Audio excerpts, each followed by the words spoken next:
This video provides an overview of record producers in the Service Catalog, what they are, and how to create them and define variables and templates for them. Record producers are a type of catalog item allowing users to create a record, such as an incident record, using a simplified form. Record producers allow you to standardize user requests. The items here in the Get Help category of the Service Catalog are examples of record producers. You can set up a record producer to capture exactly the information needed from the user for a particular task and pre-populate certain fields as well using variables and templates. Let's look at an existing record producer to see how this works. To access all of the record producers in the system, navigate to Service Catalog, Catalog Definitions, Record Producers. You can create your own record producers or modify the default ones provided in the base system. You can also use the shortcut to the Service Catalog administrative functions from the link on the System Administration homepage. For our example, let's look at Password Reset. The name provides a clear description of the function of this record producer, to request a password reset. Users would normally submit an incident to reset their password, so the incident table has been defined as the table in which this record producer creates records. The Active field indicates whether the record producer is active or not. You can clear this checkbox to deactivate it, making it inaccessible to users. Let's review the accessibility options. If you want to put the record producer under a specific catalog category, you would select it here. You can also limit availability of this item to specific devices by selecting Desktop Only or Mobile Only. Another option is to limit accessibility of the item to specific roles by editing the user roles. In this case, all users can access this item, so no roles are defined here. Now let's look at the user-facing elements of the item, a short description, detailed description, and images that you define in the What It Will Contain section.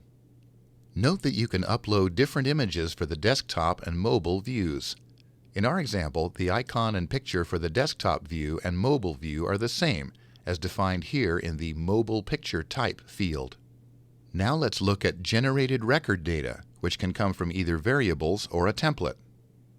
Variables are used to collect input from the user, whereas templates assign static values to all records generated by this record producer.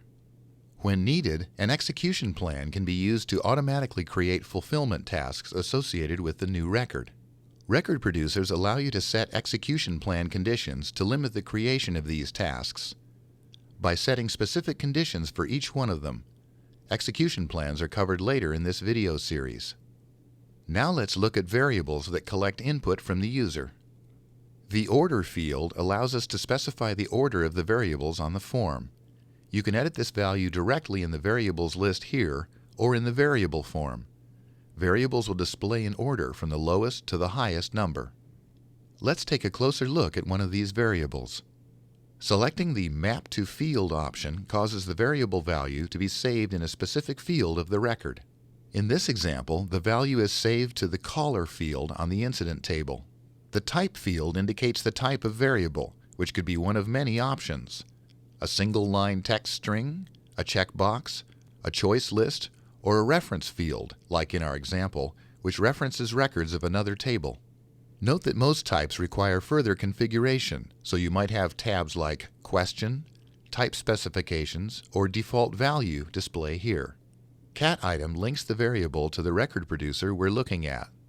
In the Question tab, the Question field defines the label or prompt that will appear by the field, with the option to provide more extensive help for the user. The Type Specifications tab is only available when you select certain types of variables and allows you to set specific properties required by that type. For example, the reference variable requires that the table being referenced be specified here, which in this case is the user table.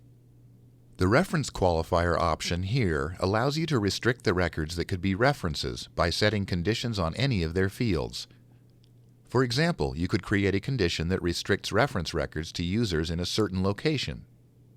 In the Default Value tab, you can set a dynamic or static default value for the field.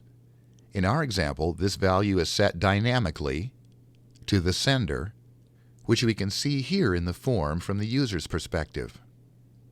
Now let's look at templates. You can assign templates to record producers to populate fields with static information when a record is created. In our example, this template simply sets the short description field to password reset.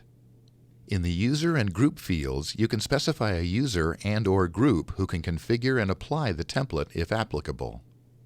If a user and/or group is defined, no other users can see the template unless the global checkbox is selected. For more information, please consult our product documentation, videos, or blogs, or ask a question in the ServiceNow Express forums.